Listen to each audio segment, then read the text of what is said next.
প্রিয় দর্শক, আমন্ত্রণ জানাচ্ছি আপনার সুস্বাস্থ্য অনুষ্ঠান দেখবার জন্য। দর্শক, বধিরতা শৈশব থেকে বৃদ্ধকাল পর্যন্ত কেউ না কেউ কানে কম শুনেছেন। আমরা এই বধিরতা নিয়েই আজকে অনুষ্ঠান সাজিয়েছি। আমরা আলোচনা করব কেন বধিরতা হয়, হঠাৎ বধিরতা হলে কি করতে হবে, এই বিষয়গুলো আমরা বিস্তারিত জানবো। আমাদের সাথে আছেন প্রফেসর ডক্টর খোরশেদ আলম মজুমদার। তিনি বিভাগীয় প্রধান, ইএনটি বিভাগ এবং পরিচালক, holy family red crescent medical college এবং হাসপাতাল। অধ্যাপক ডক্টর এস.এম. খোরশেদ আলম মজুমদার একজন নাক কান গলা রোগ বিশেষজ্ঞ। 1959 সালের 2 জুন কুমিল্লার এক সম্ভ্রান্ত মুসলিম পরিবারে জন্মগ্রহণ করেন। আর শিক্ষা জীবনের শুরুটা গোয়ারডাঙ্গা স্কুল দিয়ে। উচ্চ মাধ্যমিকে এসে পড়াশোনা করেন কুমিল্লার বিখ্যাত কলেজ ভিক্টোরিয়াতে। অধ্যাপক doctor S M. Khorshed Alam Majumdar Chittagong medical college থেকে এমবিবিএস পাশ করেন। পরবর্তীতে এফসিপিএস, এমএস এবং এফআরসিএস ডিগ্রি অর্জন করেন। কর্মজীবনের শুরুটা বান্দরবান দিয়ে। পরবর্তীতে পিজি হাসপাতাল, Dhaka medical college, Mymensingh medical college, Rajshahi medical college, Uttara medical college, national medical college এবং বর্তমানে holy family red crescent medical college ও হাসপাতালে বিভাগীয় প্রধান হিসেবে কর্মরত আছেন।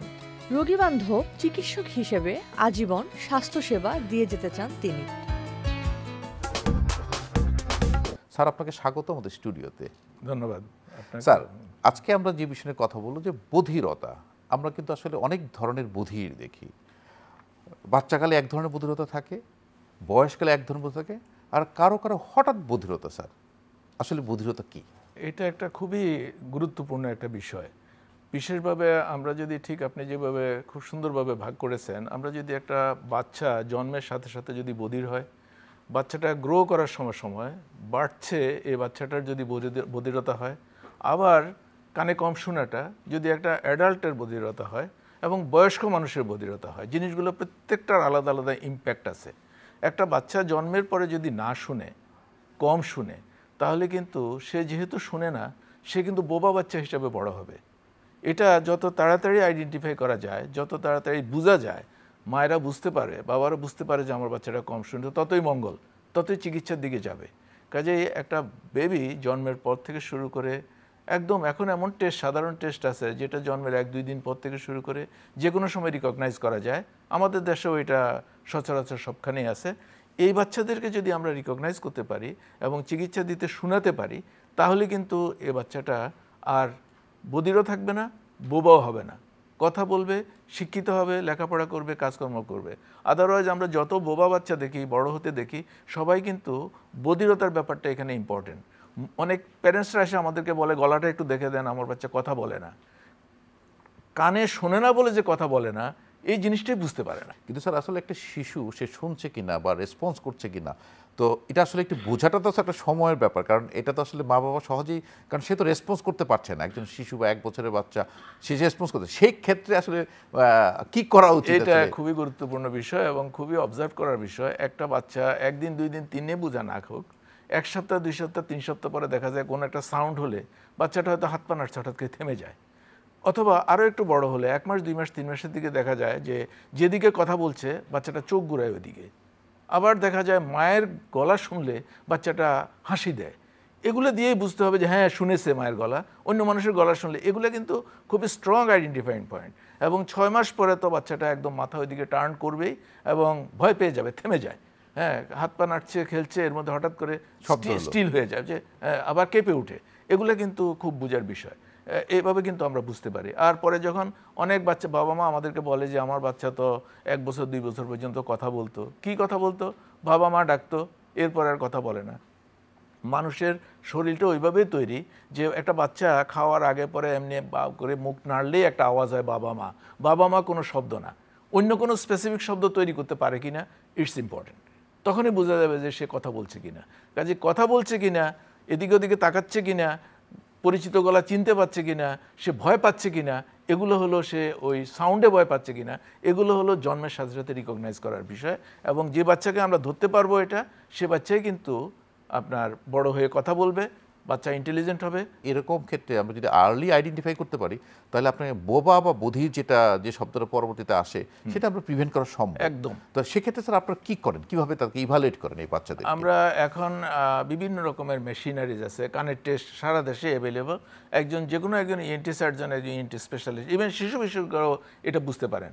একজন শিশু বিশেষজ্ঞর কাছে গেলে উনি কিন্তু ঠিকই ইএনটি দেখাতে বলেন, এবং এটাকে অ্যাসেস করার জন্য, মেজার করার জন্য বিভিন্ন মেশিনারিজ আছে। এই দিয়ে আমরা বুঝতে পারি সে কত ডেসিবেল শোনে, এবং এটা শুনে দিয়ে সে কথা বলতে পারবে কিনা। যদি দেখি যে এটা একদম কানের কোনো পাওয়ার নাই, তাহলে কিন্তু ককলিয়ার ইমপ্ল্যান্ট নামক এক রকমের সার্জিক্যাল প্রসিডিউর আছে, যেখানে কানের ভিতরে একটা মেশিন বসিয়ে দিয়ে, এগুলো সরকারিভাবে এখন দেওয়া হয় বিনা পয়সায়, এটা বসিয়ে দিয়ে বাচ্চা কিন্তু তখন ট্রেন্ড আপ করতে হয়, বাচ্চাকে শিখাতে হয়, কথা বলে, শুনে শিক্ষিত হয়, লেখাপড়া করে, সব কিছুই করতে পারে। আর যদি অল্প কম শুনে তাদেরকে কানের মেশিন দিতে হয়। প্রাথমিকভাবে বাচ্চারা মেশিন রাখতে চায় না, কিন্তু পরবর্তীতে যখন সে বুঝতে পারে যে এটা দিলে তো শুনি, না দিলে শুনি না, তখন আবার বাচ্চারা এটা না খুঁজে পারে না, ওরা ওটাতে অ্যাটাচড হয়ে যায়। এটা খুব গুরুত্বপূর্ণ, স্পেশালি খুবই জন্মের পরে পরে কয়েক মাস কয়েক বছরের জন্য বাচ্চাদের। আরেকটা জিনিস হলো, যেটা আমি এরপরে একটু কিশোরীর দিকে গেলে, যে বাচ্চারা, একটা বাচ্চা 3 বছর 4 বছর 5 বছর, ওরা ঠান্ডার কারণে কম শুনে, এডিনয়েডের কারণে কম শুনে, কানে ইনফেকশনের কারণে কম শুনে। এদের যে জিনিসটা হয়, এই কম শোনাটা কিছু শুনে কিছু শোনে না, এতে পার্ট অফ দ্য সাউন্ড, প্রত্যেকটা সাউন্ডের কনসোনেন্ট পার্টটা সিলেবলে ভাগ করা, পার্ট অফ দ্য সাউন্ড শুনে, পার্ট অফ দ্য সাউন্ড শুনে না, এবং এতে করে ওর ইন্টেলিজেন্স ডেভেলপমেন্ট, ইন্টেলেকচুয়াল ডেভেলপমেন্ট ওর সমান অন্য একটা বাচ্চার থেকে সে পিছিয়ে যায়। কাজেই ওটার কি কারণে হচ্ছে, ওটার ট্রিটমেন্ট করা দরকার। কিভাবে আমরা তাকে নির্ণয় করব যে কি কারণে তার বধিরতা আসছে? হ্যাঁ, এটার জন্য একদম আমাদের সব ইএনটি সার্জনরা, ইভেন পেডিট্রিশিয়ানরাও, ইভেন ফিজিশিয়ানরাও সবাই জানেন যে কানের একটা টেস্ট করা যায়, যে ওর অ্যাসেস করা, ওর হিয়ারিং কতটুকু আছে। ওর নাইজোফেরিংসের একটা এক্সরে করলে মোস্ট কমনলি যেটা হয়, বাচ্চাদের হয়তো এডিনয়েড বড় থাকে, এবং এই এডিনয়েড অপারেশন করে দিলে বাচ্চারা ঠিক হয়ে যায়। এবং এটা অনেকেই এডিনয়েড, কিন্তু এটা অনেকে ভয় পায় অপারেশন করতে। এডিনয়েড কিন্তু বাচ্চাদের জন্য খুবই ক্ষতিকর। শুধু কানে কম শোনা না, অ্যাট দ্য সেম টাইমে বাচ্চারা রাত্রে ঘুমের মধ্যে নাক ডাকে, নিঃশ্বাসের কষ্ট হয়, মুখে নিঃশ্বাস নেয়, এরা প্রপারলি অক্সিজেন পায় না। ব্রেইনের ডেভেলপমেন্ট এবং ইন্টেলেকচুয়াল ডেভেলপমেন্টের জন্য, মেধা বিকশিত হওয়ার জন্য ওই স্টেজে অক্সিজেনটা খুবই জরুরি। কাজে একদিকে কানের শোনার বধিরতা, কানকে কম শুনতে হচ্ছে, আবার আরেক দিকে ব্রেইন অক্সিজেন কম পাচ্ছে। এই বাচ্চারা কিন্তু রিলেটিভলি যতটা ইন্টেলিজেন্ট হয়ে, যতটা তৎপর এবং চঞ্চল ছিল বাচ্চাটা, আস্তে আস্তে তার চঞ্চলতা কমতে থাকে। এটা কিন্তু প্যারেন্টসরা অনেকে অবজার্ভ করেন। স্যার, এডিনয়েড কিন্তু অনেক বাচ্চাদের থাকে, এবং সবার ক্ষেত্রে বা কোন কোন সময়ে এটা অপারেশনটা জরুরি হয়ে পড়ে? সব এডিনয়েডকে অপারেশন লাগে না কোনো, স্যার আপনাদের কোনো ইন্ডিকেশন আছে? প্রত্যেক মানুষের বাচ্চারই এডিনয়েড থাকে, আমারও ছিল, আপনারও ছিল। জন্মের পরে কারো এডিনয়েড থাকে না। 3 বছর বয়সে এটা এপিয়ার করে একটা একটা করে নাকের পিছনে, নাকের নিঃশ্বাস নেওয়ার জায়গায়, এবং এটা 3 থেকে 10 বছর পর্যন্ত বড় হতে থাকে। আবার 10 থেকে 12 বছর পর্যন্ত একটা বড় স্টেজ মেনটেন করে 12 বছরে ছোট হতে থাকে। 20 বছরে এটা কমপ্লিটলি চলে যায়। আপনার আমার এখন আর এডিনয়েডের চিহ্নও নাই। এই ঘটনাটা যে হলো, এই ঘটনার সময় এটা কতটুকু বড় হলো, নাকের যে স্পেসটা পিছনে, এই স্পেসটার 3 ভাগের 1 ভাগ পর্যন্ত জায়গা বন্ধ করে দেওয়াটা হলো রুল, নিয়ম। এটার কাজ আছে, এটা লোয়ার রেসপিরেটরি ট্র্যাক্টকে, গলাকে, বডির ইমিউন সিস্টেম ডেভেলপমেন্টটা এটা প্রোটেক্ট করে। কিন্তু যদি এটা বড় হতে হতে 50% জায়গা বন্ধ করে দেয়, তখনও আমরা মেডিকেলি ট্রিটমেন্ট লাগে ওর। কিন্তু 50%-এর বেশি হয়ে গেলে এটা কিন্তু সার্জারি করা ছাড়া, বিকজ খুবই important time of life, growing and developing life, 5 বছর 6 বছর 7 বছর 10 বছর, এই সময় যদি বাচ্চাটা, ওটা চলে যাবে, এরপরে এটা বড়টাও কিন্তু চলে যাবে, কিন্তু যখন যাবে ততদিনে যে অসুবিধাটা করে দিয়ে গেল সেটা আর রিটার্ন করা যাবে না। অনেক বাবা মাই দেখেন যে আমার বাচ্চাটা যে আগে সব মনে রাখতে পারতো, খেলাধুলা করতো, লেখাপড়া করতো, অনেক চঞ্চল ছিল, আস্তে আস্তে যে একটু একটু স্লো হয়ে গেল, এই জিনিসটা কেন হলো, এবং রিটার্ন করবে কিনা। এটা কিন্তু অপারেশন করলেও আর রিটার্ন করবে না, ফার্দার প্রগ্রেসটা বন্ধ হবে। কাজেই এটা খুব মনোযোগের সাথে দেখা দরকার। এই ইয়াং বয়সে, মানে গ্রোয়িং চাইল্ডে, কিশোরদের জন্য এডিনয়েড, কানে কম শোনা, ডেফনেস হওয়া, মেধা বিকাশ হওয়া একইভাবে ইন্টিগ্রেটেড। টনসিল এবং এডিনয়েড দুটো কিন্তু একসাথেই বড় হয়ে থাকে। আপনি যেমনটি বলছিলেন যে সে শ্বাস নিতে পারে না, হাঁ করে শ্বাস নেয়, মুখ দিয়ে শ্বাস ফেলে, মাউথ ব্রিদিং করে। তো আসলে স্যার, আপনারা যখন অপারেশন করেন তখন কি এডিনয়েড এবং টনসিল দুটোই ফেলে দেন কিনা? মোটামুটি বেশিরভাগ ক্ষেত্রেই টনসিল এডিনয়েডের সাথে ফেলতে হয়, কিন্তু অনেক ক্ষেত্রে এটা এডিনয়েডের সাথে টনসিল ফেলার দরকার হয় না। দুটা গুরুত্বপূর্ণ জিনিস দেখতে হয়। একটা হলো টনসিলের সাইজটা কত বড়, ওটা কি এয়ার প্যাসেজটাকে বন্ধ করার মতো অনেক বড় হলো, অথবা এটাকে রিপিটেডলি ইনফেকশন হচ্ছে। টনসিলের ইনফেকশন বলতে আমরা বুঝি যে গলা ব্যথা, জ্বর, মিনিমাম 2 থেকে 3 দিন খেতেই পাচ্ছে না, এরকম এপিসোডকে, এরকম ঘটনা যখন বারবার বাচ্চার ঘটে তখন আমরা বলি যে তার টনসিলেরও প্রবলেম আছে। আদারওয়াইজ টনসিলে কিন্তু একটু একটু গলা ব্যথা করবে, যেহেতু বাচ্চাটা মুখে নিঃশ্বাস নেয়। নিঃশ্বাস নেওয়ার প্যাসেজ হলো নাক, যদি নাকটা বন্ধের কারণে মুখে নিঃশ্বাস নেয়, ওই টনসিলগুলো যেগুলো অল্প স্বল্প ব্যথা করে, ডেফিনেটিভ ইনফেকশন টনসিলে হয় না, ও টনসিল অপারেশন করার কোনো প্রয়োজন নেই। শুধু এডিনয়েডটা রিমুভ করে বাতাসের প্যাসেজটা ক্লিয়ার করে দিলে এই বাচ্চার গ্রোথ, ডেভেলপমেন্ট এবং ইন্টেলেকচুয়াল মেধা বিকাশ এগুলো সবগুলোই প্রপারলি হয়। তো এটা গেল স্যার কিশোর বয়স্ক ক্ষেত্রে। আর বয়স্কদের ক্ষেত্রে স্যার বধিরতার কারণটা কি? বয়স হলে সব মানুষই বুড়া হয়, সবারই চুল পাকে, সবারই শক্তি কমে, সবাই চোখে কম দেখে, সেই হিসাবে কানেও কম শুনে। সেটা আমি বয়সের শেষ দিকের কথা বলছি। এখানে অনেকেই বয়স্ক মানুষরা আমরা একটু কানে কম শুনি, এটার প্রতি খুব গুরুত্ব দিতে চায় না। এটা কিন্তু খুব ইম্পর্টেন্ট। একটা বয়স্ক মানুষকে ফ্যামিলির সমস্ত জিনিসের সাথে উনি ইনভলভ হতে চান, কিন্তু আপনি মনে করেন ফ্যামিলির একটা বড় ইভেন্ট ওনাকে যে আপনি ওনাকে শুনালেন, কিন্তু ওই ইভেন্টের ডেভেলপমেন্ট, বাচ্চা এই ফ্যামিলিতে একটা বিয়ে হবে, একটা জমি কিনবে, একটা বাড়ি কিনবে, বাড়ি ফ্যামিলিতে কত রকমের ইয়ে হয়, এগুলো কিন্তু বয়স্ক মানুষদেরকে না শুনিয়ে সবাই শেষে এসে যদি শোনানো হয়, ওনারা কিন্তু খুব মন খারাপ করেন। তারা ফ্যামিলিতে অ্যাটাচ থাকতে চায় না, মানে চায় কিন্তু তারা পারে না। কাজে সব ফ্যামিলির লোকজনে যে আমরা, এবং ওনারা আস্তে আস্তে মানসিকভাবে দুর্বল হতে থাকে, ওনারা আইসোলেটেড হতে থাকেন, এবং এতে করে ওনাদের লাইফ এক্সপেক্টেন্সিও কমতে থাকে। একটা মানুষ যদি অ্যাক্টিভ থাকে তাহলে তার সে জীবনটাকে এনজয় করতে পারে। কাজে বয়স্কদের কানে শোনা প্রয়োজনে মেশিন দিয়ে বা অন্যভাবে চিকিৎসা করে খুবই একটা গুরুত্বপূর্ণ বিষয়। অনেকেই ফ্যামিলিতে গুরুত্ব দেয় না, এবং এটার জন্য এখন খুব সহজে সরকার বিনা পয়সায় অনেক হিয়ারিং এইড দিচ্ছেন। তারপরে আমাদের প্রাইভেট অনেকগুলো সেন্টার যেখানে হিয়ারিং এইড পাওয়া যায়। এবং এটা কিন্তু আমি অনেক বছর আগে, আমি বলবো একজন জার্মান সায়েন্টিস্টের সাথে আমার কথা হয়েছিল, উনি অডিওলজিক্যাল সায়েন্টিস্ট। তারপরে উনি বলতেছিলেন যে আমাদের ওখানে তো প্রায় সব মানুষেরই যন্ত্র লাগে, কারণ ওনারা সবাই বয়সে শুনতে চায়, প্রায় সবাই। কেমন কাজেই এটা জিনিসটা হলো এরকম যে ওরা ডেভেলপ জাত, ওরা আগে থেকে, আমরা আস্তে আস্তে ডেভেলপ করছি, আমাদের দেশে এই ফ্যাসিলিটি কম। বাট এখন কিন্তু অনেক সস্তায় অনেক ভালো মেশিন পাওয়া যায়, যেটা দিয়ে ফ্যামিলির সাথে ইন্টিগ্রেটেড থাকা যায়। আর আমরা দেখি প্রফেশনালরা, একজন লয়ার, একজন ডাক্তার ইভেন, বা একজন অন্যান্য প্রফেশনাল যারা বিভিন্ন কাজ, এখন তো ধরেন অনেক বয়সী লোক ব্যবসা করে অনেক বড় কোম্পানি চালাচ্ছেন, ওনারা অনেক সময় না শুনলে ওনাদের কিন্তু, বা কম শুনলে বা শুনে না বুঝলে, অনেক সময় দেখা যায় যে শুনে ভালোভাবে বুঝে না, যাদের নার্ভের সমস্যা হয় তাদের বেশিরভাগ।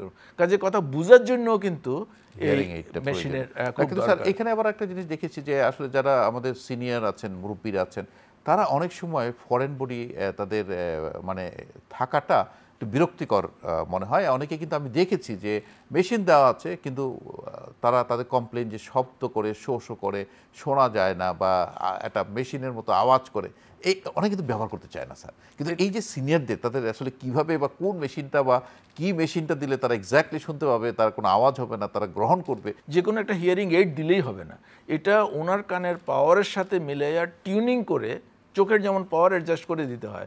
আপনি আর আমি যে চোখের মধ্যে চশমার ভোজা নিয়ে আসি, আমাদের কাছে কিন্তু ভোজা বলে মনে হয় না, এটা যখন নামাই দেয়, বরং এটা দিলে এটার ভিতর দিয়ে ভালো দেখা যায়। কানের হিয়ারিং এইডটা যদি এটা ওনার কানের যে ডিফিসিয়েন্সি অ্যাপ্রোপ্রিয়েট হয়, সাউন্ডের সাথে হয়, এটা দিলে উনি মোটেই ভোজা পছন্দ হবে না, ফিল করবেন না, উনি ওটা দিয়ে ওনার কাছে ভালো লাগবে। কিন্তু ওটা ভোজা হয়ে যায় তখনই যখন এটা পারফেক্টলি ফিট না হয়। ফিট না হওয়া মানে আমি ওনার যে ডিফিসিয়েন্সি, হিয়ারিং লেভেল যেটা লস আছে, এটার গেইনটা যদি ওটার মধ্যে, এবং কানের শোনার ব্যাপারটা চোখেরটার মতো অত একটু সিম্পল না, একটু কমপ্লিকেটেড। এখানে ফ্রিকোয়েন্সি রেঞ্জ আছে, ডেসিবেল লস আছে, যে ফ্রিকোয়েন্সিতে যতটুকু লস হলো, এই মেশিনটা যদি ওইটা গেইন না দিতে পারে, নর্মালের কাছাকাছি না আনতে পারে, তাইলে কিন্তু এটা উপকারও হবে না, ওনার কাছে বোঝার মতো লাগবে। ইভেন ছোট বাচ্চারাও প্রথম একটু বিরক্ত হয়ে কিন্তু পরে এটাকে জোরে করে যেহেতু সে শুনতে পাচ্ছে, হিয়ারিং এয়ারটা তাকে কোনটা লাগবে নির্ণয় করার জন্য এই সিনিয়রদেরকে আসলে কোন পরীক্ষাটা, বা যারা শিশু আছে তাদের কোন পরীক্ষাটার মাধ্যমে আপনার হিয়ারিং এইডটা আপনার? এটা ওই যে আমাদের যে অনেকগুলো হিয়ারিং সেন্টার আছে আমাদের ওখানে, আমাদের অনেক টেকনিশিয়ান আছে, টেকনোলজিস্ট আছে, সায়েন্টিস্ট আছে, ওরা কিন্তু এটা মেজার করে, গ্রাফ দেখে, কম্পিউটারের মধ্যে দেখায় যে ওনার এই পাওয়ারটা ডিফিশিয়েন্ট, এবং যেগুলা প্রোগ্রামেবল হিয়ারিং এইড, এগুলোকে আমরা বলি প্রোগ্রামেবল হিয়ারিং এইড। যেমন একটা কম্পিউটারের ভিতরে আপনি উইন্ডোজ 10 দিলেন, আরেকটা বদলায় যে না আমি উইন্ডোজ 7 দিব, ঠিক সেরকম প্রোগ্রামেবল হিয়ারিং এইড, যে হিয়ারিং এইডগুলোর মধ্যে কম্পিউটার থেকে প্রোগ্রামিংটা ঠিক এই পার্টিকুলার পার্সনের যেটুকু লস এইটুকু এটার ভিতরে দিয়ে দেওয়া যায়, এটা আবার মুছে নতুন করে আবার দেওয়া যায়, এগুলোকে বলে প্রোগ্রামেবল হিয়ারিং এইড। ডিজিটাল হয় এগুলা। অ্যানালগ হিয়ারিং এইড আগে ছিল, এখন ডিজিটাল হিয়ারিং এইড আসছে, খুবই ভালো, এবং এতে করে কিন্তু মানুষ অনেক শান্তি পাচ্ছে, আনন্দ পাচ্ছে, কথা ঠিক মতো শুনতেছে। শিশুদের ক্ষেত্রে স্যার এই হিয়ারিং এইডটা ব্যবহার করাটা আসলে তারা তো ধরেন একটু চঞ্চলতা থাকে বা তাদের বুঝার শক্তিটা কম থাকে, খেলাধুলায় থাকে, তাহলে স্যার এখানে তাদের জন্য কোন হিয়ারিং এইডটা অ্যাপ্রোপ্রিয়েট হয়? এটা দেখেন ইন্ডিভিজুয়াল সাইজ এবং মেজার করে কিন্তু কানের জন্য একটা মোল্ড বানানো হয়, এবং এই মোল্ডটা কানের মধ্যে যদি কমফোর্টেবল হয় এবং যেই জিনিসটা দিয়ে এটার উপরে কভার দেওয়া হয় এটা যদি ওর কাছে ভালো লাগে এবং এটা দিয়ে যদি সে শোনে, তাইলে ওরা ওটার জন্য আরও বেশি আগ্রহ গ্রো করে। আর এরকম ঘটনা আপনি যেটা বলছেন আমার এক্সপিরিয়েন্স থেকে আমি দেখেছি, কোনো প্যারেন্টসরা অনেক দাম দিয়ে 30-40 হাজার টাকা দিয়ে একটা হিয়ারিং এইড কানের মধ্যে দিল বাচ্চাকে, পরের দিন পানিতে পড়ে গেল, বাচ্চা ছুঁড়ে ফেলে দিল, এরকম লস কিন্তু হয়। এবং এটা হওয়ার পরও আমরা এনকারেজ করি যে আপনার কষ্ট হলেও আপনি আরেকটা হিয়ারিং এইড ওকে দেন, কারণ ওটা না শুনলে বাচ্চাটা তো শুনবে না এবং বাচ্চাটা ভবিষ্যতে লেখাপড়া করতে পারবে না। এই ইম্প্যাক্টটা সম্পর্কে কিন্তু খুব বুঝতে হবে যে এটার এফেক্টটা কত। হঠাৎ করে বধিরতা, মানে সে ভালো ছিল, শুনছিল, কিন্তু হঠাৎ করে শুনছে না, এটা কি কারণে হতে পারে? এটা খুবই মারাত্মক একটা সিচুয়েশন, একটা ইমার্জেন্সি। অনেক রুগীও বুঝে না, মনে করে যে হঠাৎ করে কান বন্ধ হয়ে গেল, যাবো না, আচ্ছা 1 সপ্তাহ 2 সপ্তাহ 3 সপ্তাহ পরে ডাক্তারকে দেখাবো। খুবই মারাত্মক ইফেক্ট এটা। আমি বলবো আপনাকে সাডেন হিয়ারিং লস বেশিরভাগ ক্ষেত্রেই এটা ভাইরাস ইনফেকশনে হয় অথবা কোনো কারণে কানের রক্তনালীটা বন্ধ হয়ে গেলে হয়, এবং এর ফলে ইমিডিয়েটলি যদি এটা ট্রিটমেন্ট করা না হয়, আমরা বলি ওরকম 24 ঘন্টার মধ্যে যদি ওটা ট্রিটমেন্ট শুরু করে প্রপার ওষুধ দিয়ে, হাই ডোজে স্টেরয়েড দিয়ে শুরু করে, এটার রিকভারি রেট 100%। যদি এটা 3 দিন হয়ে যায়, 72 আওয়ার্স হয়ে যায়, তারপরেও কিন্তু রিকভারি হয় মোর দেন 90%। 3 দিন চলে গেলে, 7 দিনের মাথায় গেলে দেখা যায় রিকভারি কাম ডাউন টু 20%। এবং এরপরে এটা আমি যে স্যারের সাথে কাজ করেছি, আমার খুব শ্রদ্ধেয় অধ্যাপক নুরুল আমিন স্যার খুব সুন্দর করে একটা উপমা দিতেন মানুষকে, বলে যে দেখেন একটা কই মাছ পানির থেকে লাফ দিয়ে শুকনায় পড়ে গেল, আপনি 7 দিন পরে এই কই মাছের কাছে গেলে এটা শুটকি হয়ে গেছে, আর মাছ পাবেন না। 24 ঘন্টা পরে ওটার কাছে গেলে ওটাকে আবার পানি দিলে এটা আবার মাছ হবে। অনেকটাই ব্যাপারটা এরকম। আপনি যদি ইমিডিয়েটলি আপনি এটা ট্রিটমেন্ট শুরু করতে পারেন giving high dose of steroid, একদম 1 milligram per KG body weight. আমি জেনারেল ফিজিশিয়ান, কার্ডিওলজিস্ট বা নিউরোলজিস্ট অল আমার মানে কলিগসদেরকে কথা বলবো যে যখনই আপনার কাছে হঠাৎ করে কানে কম শোনা একটা রুগী আসে, আপনি 1টা বা 2টা ডোজ স্টেরয়েড দিয়ে বলেন যে আপনি তাড়াতাড়ি ইএনটি স্পেশালিস্ট দেখান, পেশেন্টের কানটা সেভ হয়ে যাবে। আমার কাছে অনেক রুগী আসে যারা অনেক দিন পরে আসে, আনফর্চুনেটলি ওনাদেরকে আর সান্ত্বনা দেওয়ারও কিছু থাকে না। যেমনটি বলছিলেন যে হঠাৎ করে কানে কম শুনলে স্টেরয়েড দিয়ে পাঠাই দেওয়া আপনাদের কাছে, পাঠানোর পরে আপনারা কীভাবে ইভ্যালুয়েট করেন? আমরা সঙ্গে সঙ্গে একটা কানে টেস্ট করে দেখবো ওনার হিয়ারিং লসটা কতটুকু, এবং এই গ্রাফটা দেখলে আমরা ইজিলি বুঝতে পারি যে এটার ইমিডিয়েটলি এটাকে কিভাবে ট্রিটমেন্ট করতে হয়। এই ভাইরাসের ইনফেকশন, ভাইরাস তো চলে যাবে, কিন্তু নার্ভটাকে যে ওটা ফুলে যাওয়ার ফলে ওই ইয়েটা নার্ভটা, আমাদের যে হিয়ারিং নার্ভটা, যে ককলিয়ার নার্ভটা, এটা থাকে একটা বোনি ক্যানেলের ভিতরে। যখনই ভাইরাস ইনফেকশন হয় এটা যখন ফুলে যায়, আর ফুলে গেলে নার্ভের মধ্যে বোনের চাপে পড়ে এটা নষ্ট হয়ে যায়। তাইলে এটা যদি স্টেরয়েড দেওয়া হয়, এটা ইমিডিয়েটলি ফুলাটা কমে যায় এবং কানের শুনেটা তাড়াতাড়ি রিকভারি হয়। দেখা যায় যে আমরা এরকম যারা কানে কম শুনে, এটা একটা মেডিকেল ইমার্জেন্সি এবং তাড়াতাড়ি ট্রিটমেন্ট করতে হয়। দেখার সাথে সাথে ইভেন আমাদের চেম্বারে যখন যায়, আমরা যখন দেখি একটা টিউনিং ফর্ক টেস্ট করলেও আমরা বুঝি এটা নার্ভ ডেফনেস টাইপ নাকি কন্ডাক্টিভ টাইপ। কন্ডাক্টিভ টাইপ হলে ধরেন সর্দির কারণে হঠাৎ করে কান বন্ধ হলো, ওটাতে কিন্তু অত ডিফিকাল্ট কিছু না, ওটা কয়েকদিনে ভালো হয়ে যাবে। অন্য কোনো কারণে কানে ইনফেকশন হোক বা কানে কোনো ট্রমা হোক বা কানে ওয়াক্স হোক, এগুলোর জন্য কানে হয়, ওটার জন্য আমি কাউকে অডিটিতে বলছি না। হঠাৎ করে যদি দেখি যে কানে শুনেই যায় না, আর যদি সাথে ভার্টিগো থাকে, মাথা ঘুরানো থাকে, তাহলে অবশ্যই এটা সিরিয়াসলি নেওয়া উচিত এবং ইমিডিয়েটলি ট্রিটমেন্ট করা উচিত। এবং এই ট্রিটমেন্ট কিন্তু খুব কঠিন কিছু না, আপনি প্রপারলি এডিকুয়েট ডোজে, আমি দেখি অনেকেই জানছি স্টেরয়েড দিতে হবে, 5 মিলিগ্রাম ট্যাবলেট দিয়ে দিল, ওনার লাগবে কিন্তু বডি ওয়েট যদি 70 কেজি হয় 70 মিলিগ্রাম পার ডে, মানে 1 milligram per KG body wait, এটা লাগবে স্ট্যান্ডার্ড মেজারমেন্ট। এটা দিয়ে উনি যদি 5 দিন 7 দিন খায়, দেখা যায় 7 দিন থেকে 10 দিনের মধ্যে রিকভারি একদম অলমোস্ট 100% হয়ে যায়। এবং সবার জন্য এটা একটা স্ট্রং মেসেজ যে sudden hearing loss should be treated immediately. একদম সঙ্গে সঙ্গে ওনাকে 1টা 2টা 3টা ডোজ স্টেরয়েড দিয়ে এরপর বন্ধ করে দিলে কোনো ক্ষতি তো নাই। ইভেন 7 দিন স্টেরয়েড খাইলেও কিন্তু কোনো ক্ষতি হয় না। কাজেই তাড়াতাড়ি করে এটা দেখা উচিত। এবং এই রোগীরা তখন পরবর্তীতে ওনাদের ব্যালেন্সের প্রবলেম হয়, এক কানে শুনে আরেকটা কান কখনোই পাওয়া যাবে না। এবং একটা ইয়াং ছেলের যদি এটা হয়, সারা কেরিয়ারে দেখা যাবে এক কান ভালোভাবে না থাকার জন্য সে চাকরি পাচ্ছে না, সে তাকে বিজনেস করতে হচ্ছে বা অন্য কিছু করতে হচ্ছে। তাকে তো এটার জন্য অনেকেই আর্মিতে যাওয়া ছেলেপেলের জন্য আমাদের কাছে আসে, কিন্তু আনফর্চুনেটলি আমরা কিছু করতে পারি না। রেপিডলি যেন ডাক্তারকে দেখায়। হ্যাঁ, আপনাকে আমি একটা ওষুধ দিলাম, নাকে একটা ড্রপ দিলাম, বন্ধ হলে সাধারণত দেয়, একটা অ্যান্টিবায়োটিক দিলাম, একটা অ্যান্টিহিস্টামিন দিলাম, আপনি পরবর্তীতে একজন ইএনটি ডাক্তারকে দেখালেন। এই কথা বলে উনি যদি 7 দিন 10 দিন 15 দিন 1 মাস দেরি করে ফেলে, এনার কানটা কিন্তু আর রিকভারি হবে না। আমি টাইমটাকেই এখানে আমি ইম্পর্টেন্স দিচ্ছি, যে এই টাইমটা যেন কেউ মিস না করে। এটা স্যার আমরা বলবো একটা গোল্ডেন টাইম। যদি হঠাৎ করে কানে কম শুনে, তাকে immediate as early as possible তাকে ইএনটি ডক্টর দেখাতে হবে এবং তাকে ওষুধ নিতে হবে, যাতে করে তার কানে যে হিয়ারিং লস, যে পার্মানেন্ট ড্যামেজ যেটা হওয়ার ঝুঁকি ছিল, সেটা সে 100% রিকভারি হবে। Really it's a golden time. আমি ওইভাবে চিন্তা করি না, বাট ইটস ট্রু। এটাই একটা গোল্ডেন টাইম, যে এটা মিস করা যাবে না। জি, প্রফেসর খোরশেদ আলম মজুমদার, আপনাকে অসংখ্য ধন্যবাদ আপনার সুন্দর পরামর্শের জন্য। নিশ্চয়ই আমাদের দর্শকদের অনেক উপকার আসবে আপনার পরামর্শ। প্রিয় দর্শক, যেমনটি আমরা শুনছিলাম যে হঠাৎ করে কানে কম শুনলে এটা একটা মেডিকেল ইমার্জেন্সি, আপনাকে যত দ্রুত সম্ভব একজন ইএনটি চিকিৎসকের পরামর্শ নিতে হবে। দর্শক, ভালো থাকুন, সুস্থ থাকুন, নিরাপদেই থাকুন।